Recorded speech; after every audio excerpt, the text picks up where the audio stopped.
Good morning and welcome to Trail Grazers, where we focus on great food on road trips and on the trail and on your boat and on wherever you go to have adventures away from home. We just returned late yesterday afternoon from our very first winter road trip, and I'm not quite finished editing the video. I was going to try to get ready for today, but it will be aired next Saturday. Meanwhile, our video on our day trip to Snow Canyon has resulted in lots and lots of requests for making homemade noodles. I mentioned that the chicken noodle soup we had at Snow Canyon, the noodles were homemade, and people really wanted to know how to do that. And so that's what we're going to do today. I'm going to show this to you. It really makes a wonderful addition to knowing how to do this so that you can quickly whip up any noodles that you might need for road trips. And I'm going to show today one way that we would be able to do that. First of all, these homemade noodles require only 4 ingredients. Some people just use flour and water. To me, that's not quite enough. I like egg noodles, and so I'm putting eggs in my noodles with a little bit of salt. And they turn out just absolutely great. You can, these fresh noodles that I call it for soups because I like them thicker and wider than pretty much anything you can buy in the store. But the versatility is that you can make them any way you want to in terms of length and width, and even do some fancy shapes if you want to. We're going to try a little experiment that I just read about a couple of days ago, but I have not yet tried. So we're going to try part of the dough using that method, which is different than I've ever done before. So what we're going to do today is make up the noodles. And then I'm going to use about half of them and boil them immediately. And then we are going to add some of my home canned meat sauce, just a pint. And this would be so easy to do for going on the road for a day trip or even a 2 or 3 day trip. And so I would make this up the night before and put it in my little foil containers and have it ready to pop right in the oven and heat up. So we'll do that a little bit later in the video. The 4 ingredients are right here: milk, salt, flour, and eggs. And so the first thing we do is to crack the eggs. That shell was pretty thin.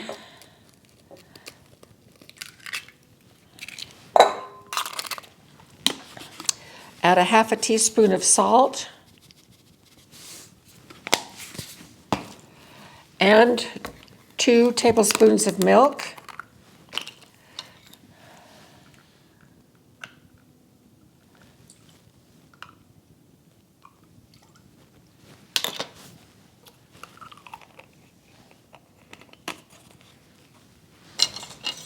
And whisk.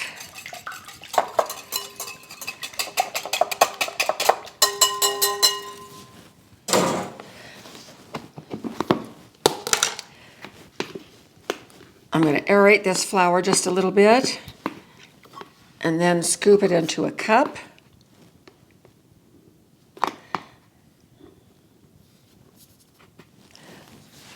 And add it to the mix. And stir.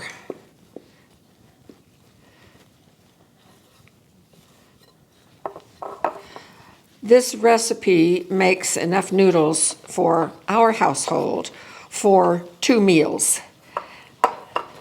Now everything's going to come together here.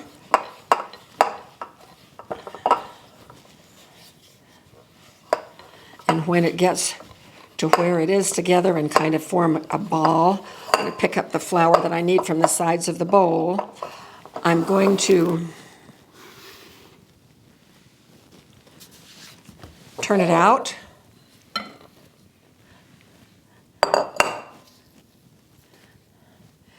My hands are clean, the counter is clean. Stearamine is what I use to clean the counters.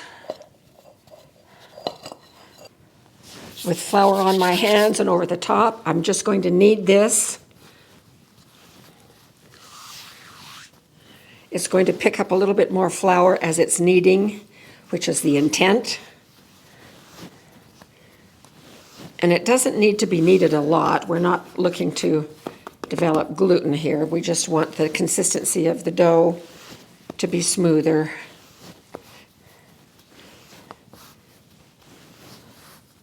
And that's enough. So we have this nice little ball.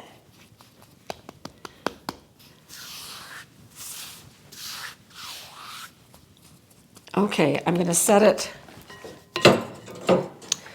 right here and let it rest for about 15 minutes. During that 15 minutes, we're going to set up our little stove here so that we can get some water boiling, and we're going to boil the noodles immediately. Meanwhile, this is half a batch that I have frozen, and we're going to talk about how to do that as well, but I need to get these back in the freezer. You'll notice how rustic they look. They're odd sizes. I do that on purpose, and I'm going to show you how to do that. So we'll be back soon. So we have let this rest for about 15 minutes, and you can let it rest for up to 30 minutes and still be fine. The reason that we let it rest is so that the flour can be completely absorbed by the liquid. Now I'm just going to take a piece of this because we're going to try something a little bit different, and I'm going to set it aside. The rest we are going to roll out pretty much as thin as we can get it. It pulls back, so it's really, really hard. I would like to be able to get this to about 1/8 of an inch, but it is difficult. You can see how it pulls back. We don't want the dough too thick. We don't want the noodles too thick. I like them thicker than usually what you can buy in the store, but I don't want them like little biscuits. So just as thin as possible, and keep them well floured.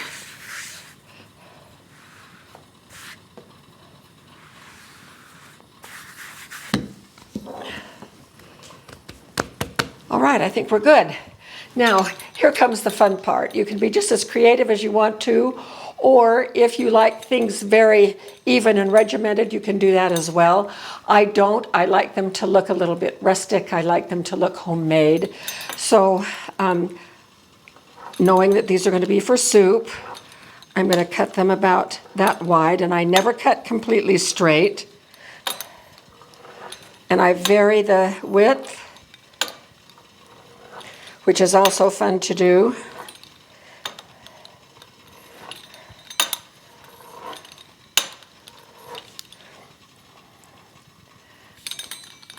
And I vary the length.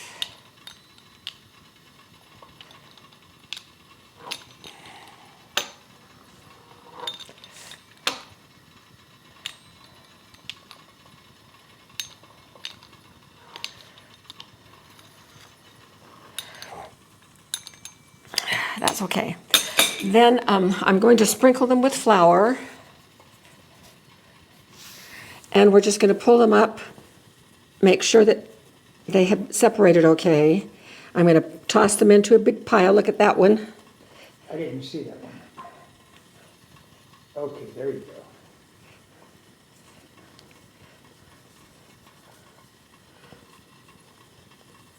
You can use a ruler if you want.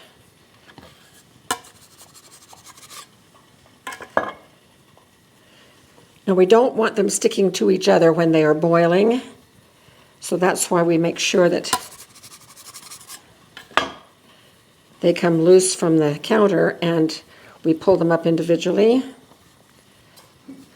And once I get them here, then I just kind of toss them with a little bit more flour, because I don't want them looking like they've come from a factory.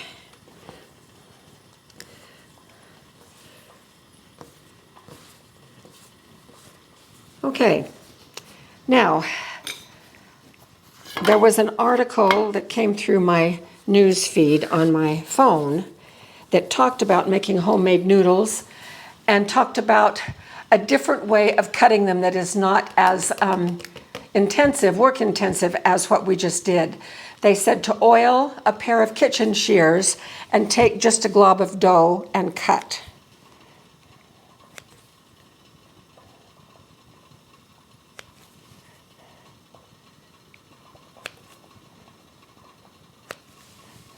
And look how they kind of fold over, how this cut edge curls up. I'm going to be interested to see if that holds, because that would be a good way to have. Well, these are looking pretty cool. Oh my gosh, look at these. They're little, Almost looks like macaroni. yeah, little shells. I like this a lot, and you can make them any size.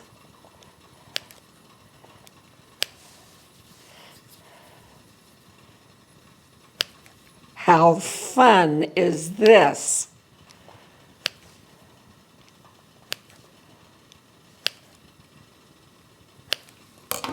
Okay, I am going to flour these. These are sticking just a little bit. The cut edges, oh darn. I needed to do that sooner. You may have to start over again. Now they really look rustic.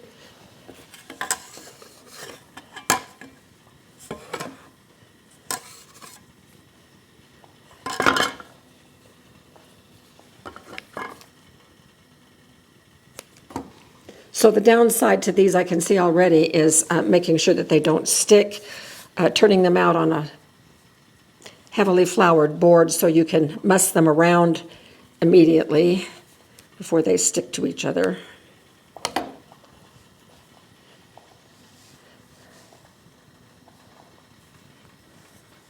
And don't cut them so they fall on top of each other. Yes. Okay, so now you decide how many of these you want to use for your recipe. Now for today, I only need about half of what is here.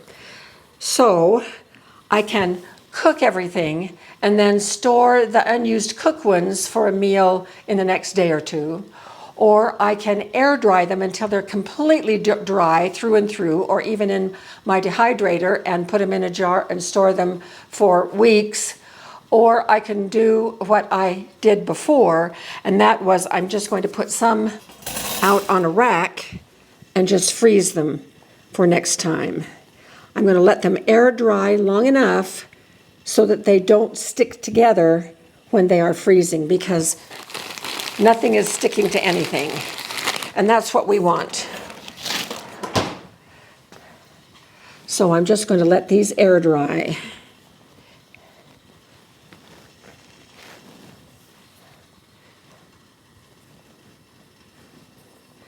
And that will be plenty for enough for Jim and me to have another meal with those. Meanwhile, our water is hot, boiling, and ready for these. And I'm just going to cook both of these types together. I'm going to drop them in.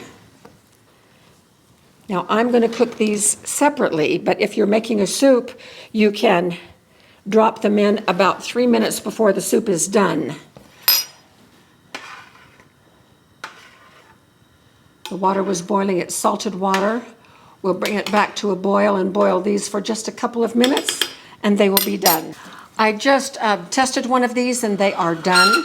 So I'm going to just drain them in the sink. Rinse them with some hot water.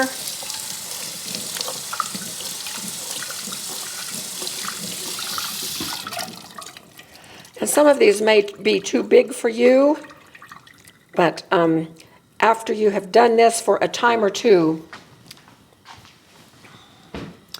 then you will know exactly how you like them. So I'm going to put about half of these in each of these bowls.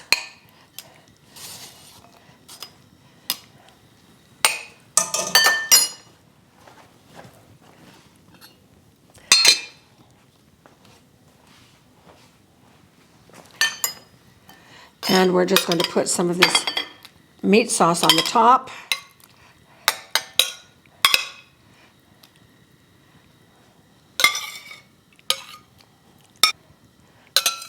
Only one of us doesn't eat as much as the other one, so I don't always divide things equal. Okay, so here's Jim's and here is mine.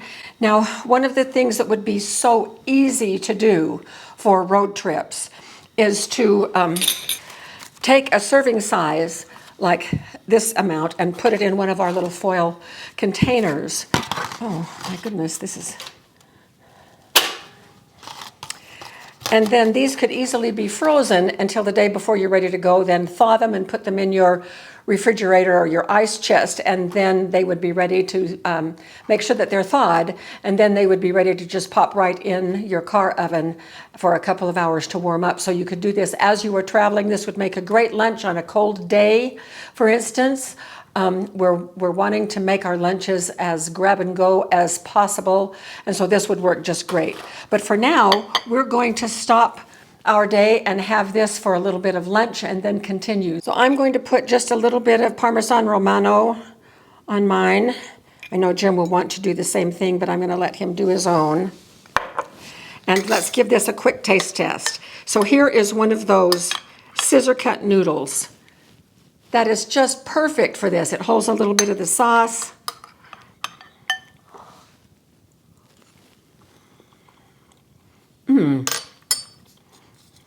Very good.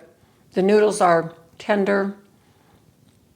The sauce is really good too, but we're after the noodles. They're done to perfection, and this is very fast. I hope you enjoyed this. I hope you try this and be creative in how you cut the noodles, and just have a lot of fun with it, and share things that you plan to do with it or that you do with them in the comments on the video, so that we can all benefit from what everybody is doing. So thanks so much for being with us for this short video, and we will see you out there very soon on the trail.